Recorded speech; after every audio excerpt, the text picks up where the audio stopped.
Infrastructure is our roads, our bridges, our airports, and our dams.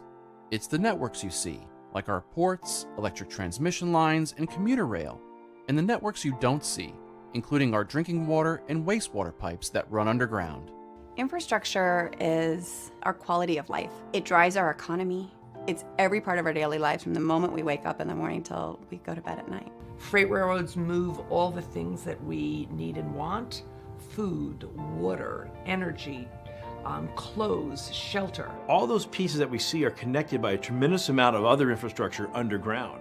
And that infrastructure is supporting our daily lives. Engineers are good at what they do. And so we build systems often that you can forget about. We rely on these things so much that we take them for granted. We have been on a infrastructure vacation for the last 30 years. Our nation's infrastructure has been earning a D+ in the D range since its inception of the report card in 1998. And that reflects a lack of investment. We didn't get into this situation overnight, and we're not going to solve it overnight. But if we don't begin increasing the investment we've made, we'll never solve it. Infrastructure has to depend on lawmakers and citizens to have their voice heard. It's not just a federal issue. It's not just a state issue. It belongs to all of us, and we'll have to work together.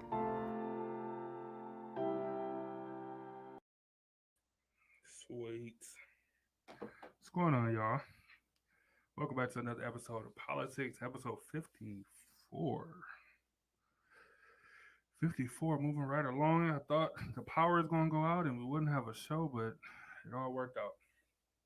But yeah, man, thanks for joining me for another show, another episode. Yeah, so infrastructure is what I want to talk about today. For those of you who are not familiar, hopefully that video gave you guys some perspective on, you know, what's all included in infrastructure.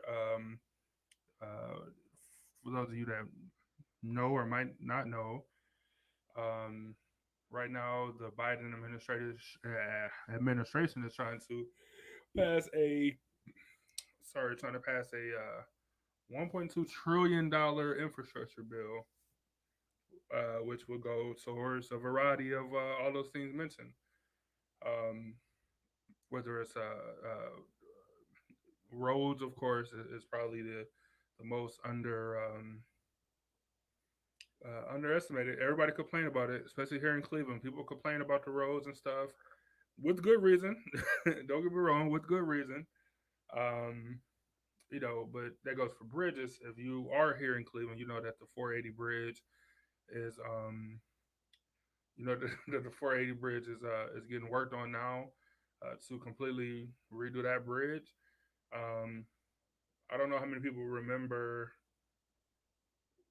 Well, I know they got a split right now or something. They haven't even put up like the temporary one yet. They haven't completed that, which, you know, take your time because it's a bridge, and we definitely need to make sure that that thing is structurally sound. But for those of you that remember that bridge or drive over that bridge, like, it is terrible. It's terrible. It's almost like driving on potholes on a bridge, even though there's no potholes. Like, I don't even know how to describe it. So, you know, stuff like that, smoother rides, structurally sound. What happened earlier this year? It was a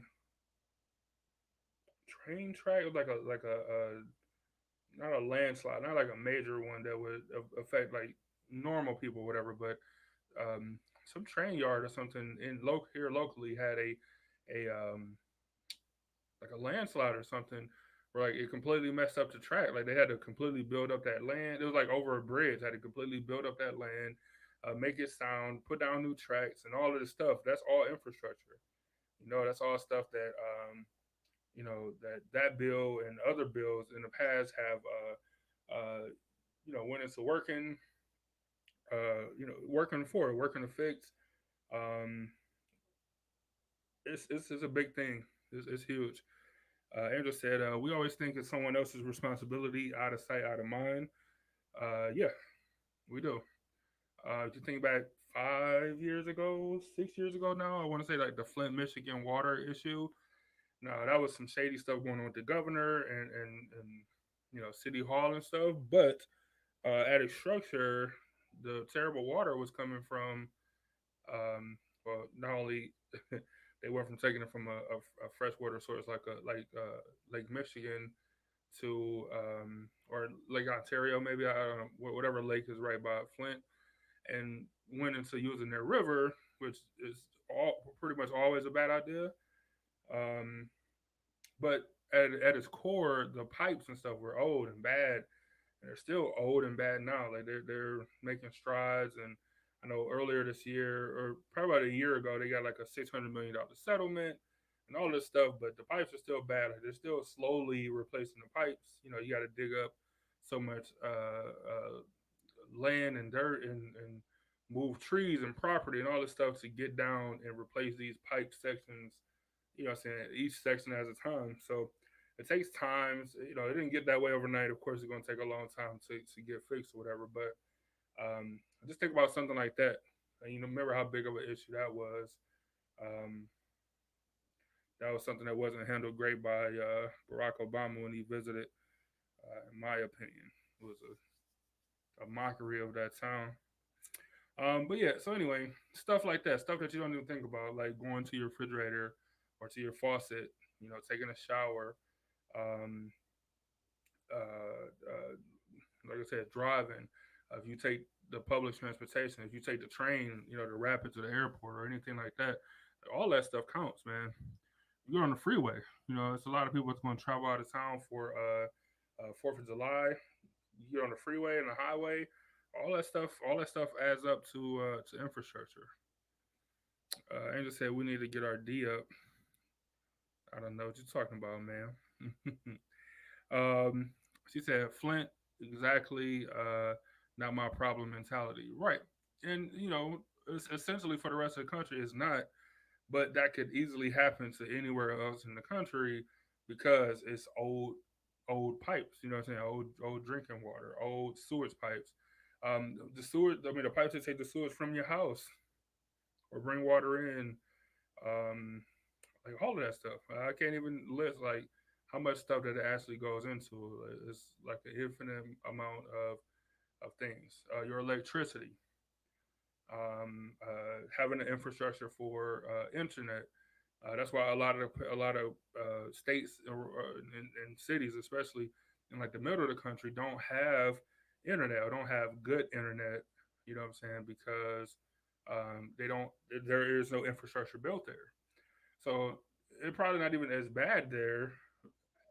More so of it just not being there at all, which is also an issue.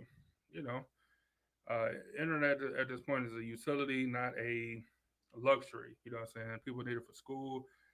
You have another pandemic situation where kids need, you know, internet service to do schoolwork. But they had kids. It was like plenty of stories that was going to libraries, even though the library is closed, but the internet was still on. Standing outside or in cars using the internet to do schoolwork and stuff, which is absurd. Like that's crazy. That's crazy. Angel said our report card grade is a D. Perv. Don't call me a perv when you said we need to get our D up. You are the pervert. But yeah, no. Like D's every year, it's like they threw in a D plus one time, but that was it. You know what I'm saying? Like, so for the richest country in the world and all this stuff, there's no reason why that should be the case. So hopefully this bill, once approved, of course you getting some. This is a more bipartisan bill than others have been in the past.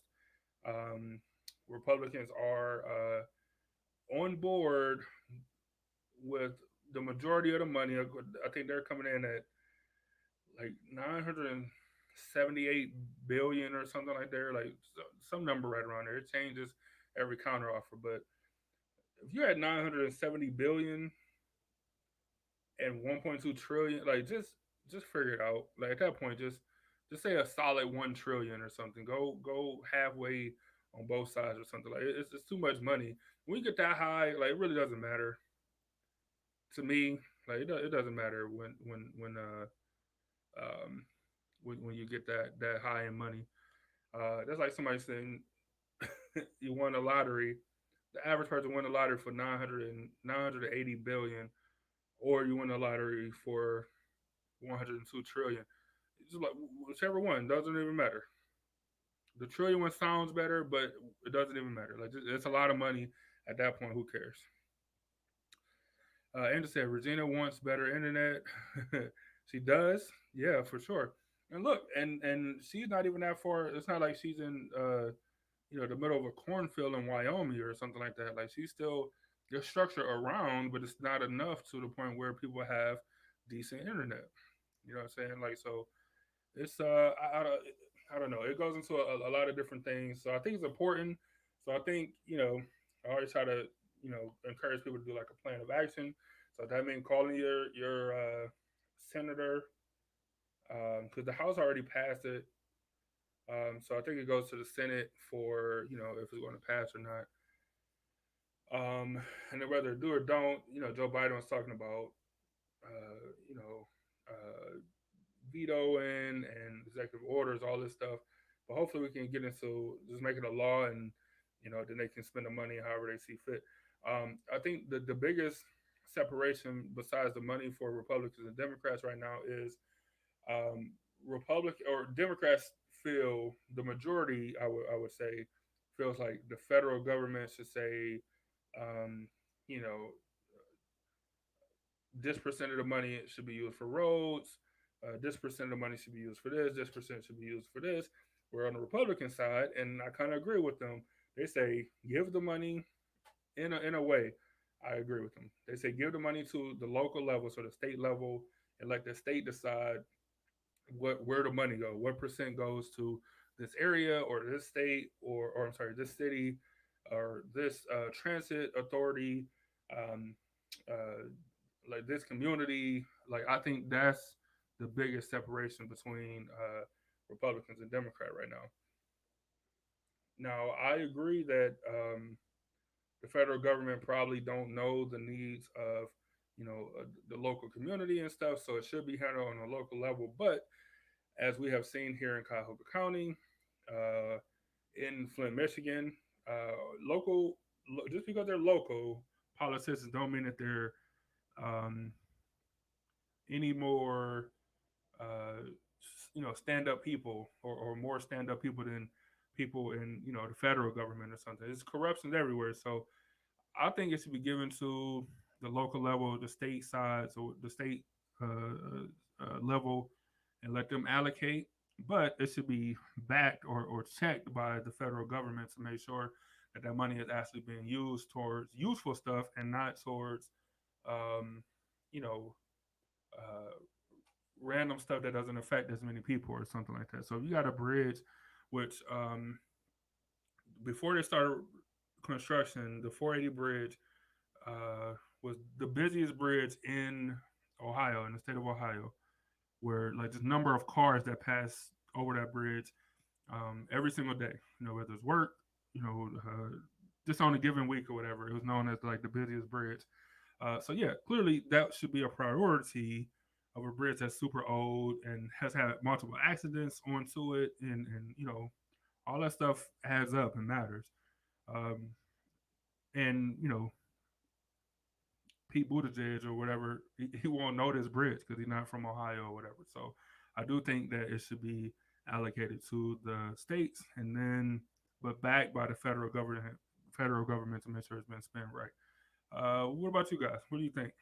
Do you think that the federal government should control what percentage of the money should be allocated towards roads, what percentage towards um, uh, sewer and pipes and all that stuff, or should it be just all, if it's 1.2 trillion, whatever it is, divided by 50, given to all the states? Of course, it's not clearly not how it's going to work, but hypothetically, divided by 50, given to all the states, and then the states decide, where that money is spent. Cause that's the way I lean. Andrew said, "You would think it matters." Um, yeah, you would think, but just like a lot of things that people don't. I don't know. it's it is people's fault, but it's not their fault for not knowing certain things. Just like the census, right? A lot of people don't fill out the census. They think, oh, I don't want the government knowing how many people I got here or how many. I don't want the government knowing anything about me. But like I said on here, when it was around census time, that also the more people in the area, that also, in theory, now don't get me wrong, I'm a skeptic sometimes too with the government, but in theory, that money, or sorry, the bigger the population is in the area, more money is sent to that area, for things like just money for parks and community resources and stuff.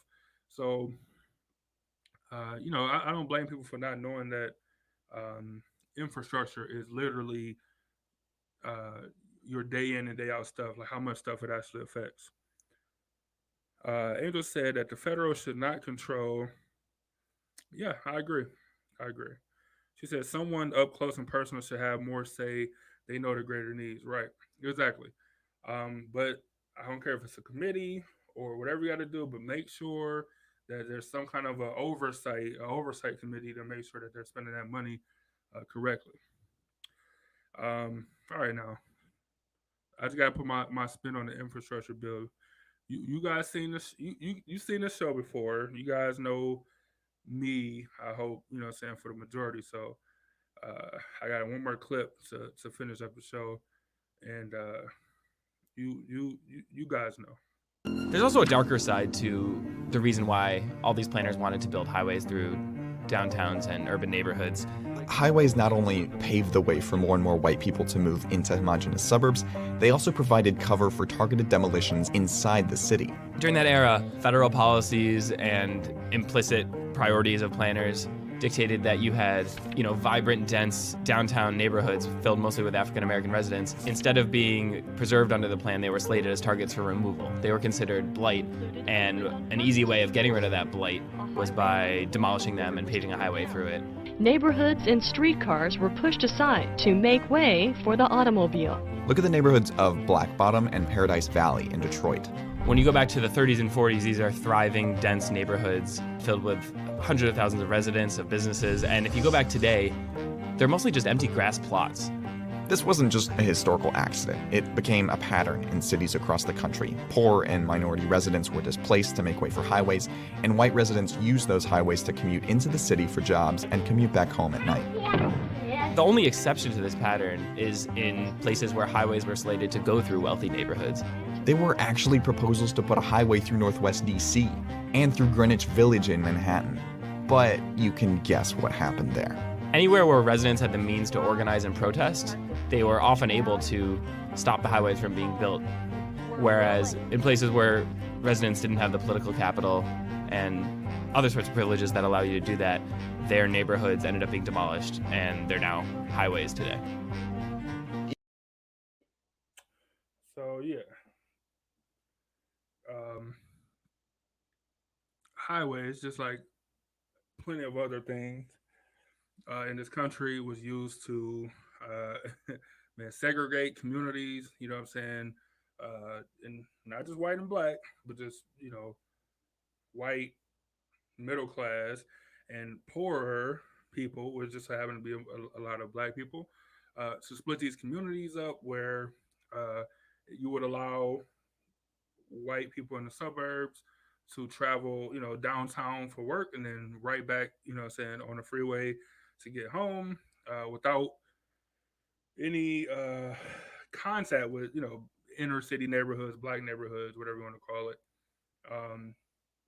If you look at, we talked a couple weeks ago about the Tulsa massacre. Yeah, it's a freeway now. That entire strip, Black Wall Street, it's a freeway. You know what I'm saying? So it happens more and more. It's not as secretive now, I suppose, with more people knowing or researching these things or whatever. But yeah, they use freeways for tons of devious things that's not just positive infrastructure. Now, one of the reasons I bring this up is because part of giving the money to the state levels and to each community to decide what to do with the money, there are growing not here in Ohio so much. I haven't heard, but in multiple cities around the country, there are um, growing talks to remove some freeways, like remove some highways that split up, neighborhoods and stuff. Now, ideally, you wouldn't just tear down a freeway and then let a contractor come in and bring and build up condos that the people living in the community can't afford. Like ideally, if not going to be used for houses or apartment buildings or something like that, then parks, community centers, small business districts, what I'm saying, something to build up that neighborhood, something that the people in that community can actually use.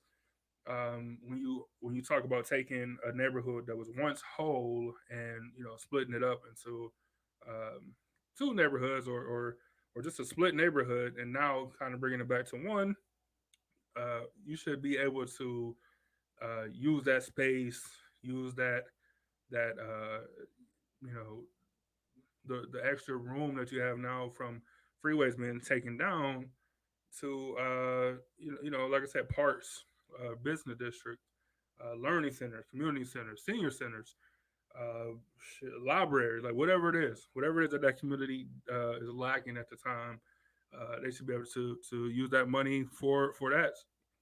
So I think that's a big thing, and you have to really do research, and I did too. I'm not even going to lie, like I just knew, but taking down a freeways is just a big of a deal. It's just as big of a deal to me to reconnect communities as fixing the bridges that are already there, especially when now I understand the use for uh, freeways and stuff at a time where the industry was a lot of moving stuff by train or waterways, so you needed a quicker way to get stuff from point to point. But now you know you consolidate some of these things, and some of these roads, they're quick roads to get you from place to place, but they're not doing much for not only the community but much for the industry anymore at this point.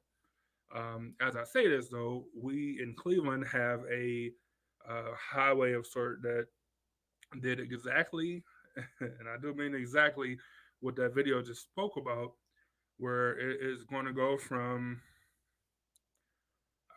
just outside of downtown Cleveland all the way up to what's known as University Circle, which is where our three major uh, hospitals are in the city.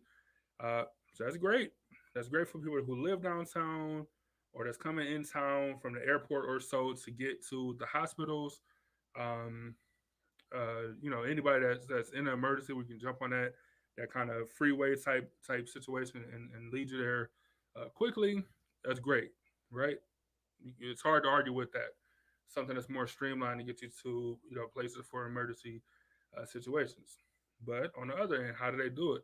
They literally went through, I want to say maybe four uh, like black neighborhoods. It's all black inner city neighborhoods that they tore down, and some people got good value for their homes. Some people didn't, or they feel like they didn't. I'm not a real estate person. Like I don't value houses, so I have no idea. But uh, the actuality of it. But you just tear down so much, so many buildings, and you move people, you displace people, or whatever. For if it's an older person been in a house for 1,000 years, or whatever the case is, even if the house ain't up to snuff, what you consider up to code and all that stuff, but it's their house, and they've been in it for a long time, or um, you know people with first time homes that just happen to buy a house in a terrible neighborhood because you have to, or whatever the case is, but you ran that freeway through a bunch of black neighborhoods and stuff all the way up to a more affluent area, what I'm saying, all the way from downtown. So uh, there's not stuff that's happened a bunch of years ago, and is not happening today. Like it's happening right now, like literally right now. Like it's not like this freeway I'm talking about is open. What I'm saying, like they're still doing construction on it. So it's It's kind of bittersweet. Like I understand the need for it, but I also understand what it does to a community and what it have done to the Black community. Uh, this entire time. So hopefully with this roadway in 10, 15, 20 years, we won't be saying, man, that was a waste of money, or man, that's a highway that goes to nowhere. Like they say in some of these other towns where Black communities have been paved over essentially to bring in highway systems that are now not used at all. And so like I said, I feel like tearing down highways is just as important as fixing the ones we have. Therefore, and the only way that you know that would be for the federal government to pass a bill, get that money to the states, stateside, and let the states do whatever it is that their people in that community say they need most. Whether that's sewer pipes, like in Flint, which I'm sure that's something that they would, I'm pretty sure that's something they would want to use some of the money for. Um, to like I said, better internet in certain places, or better electricity access in certain places. It's just all this stuff matters, and it's all part of the infrastructure. And I just want to bring you guys a little bit more awareness to it. Once again, it's an article back behind me. You guys, just something I read this week that was pretty interesting to me. So if it's interesting to you too, go ahead and read up on that article. It's pretty interesting.